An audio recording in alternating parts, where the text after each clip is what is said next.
Mr. Torre, The fight goes on as an appeal is in motion for the 8-year sentencing handed down against former GPD officer Mark Torre Jr.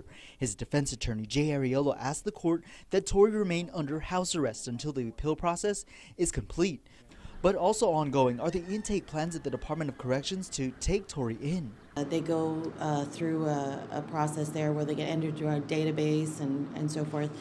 Torre's been in DEPCOR's system since he was initially arrested following the July 2015 shooting that ended with Officer Bert Piolo's death. DEPCOR Deputy Director Kate Baltazar says each inmate is unclassified until the prison gets a certified judgment from the court. Then the case is placed before the Adjustment Classification Committee comprised of corrections personnel. In this case, there are special conditions that we consider for people who are prior law enforcement. And we do realize that this is a high-profile case and very sensitive in nature involving law enforcement. So we do take this very seriously, and it is likely that he will be in protective custody. Protective custody here, she says, is also Post 6, the max unit, though talks here continue in order to finalize where he will end up.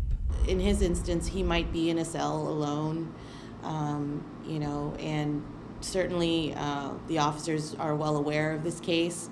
I think that everyone is well aware of this case and knows the sensitive nature. And like with any of our law enforcement personnel who somehow end up with us, it's always prudent to make sure that they are, again, not for preferential treatment, but just it's an increased level of safety and security for them, because you never know who they might have put in here themselves. A tactic to prevent any retaliation from occurring against the former cop. We'll be prepared when the time comes for him to come through our doors.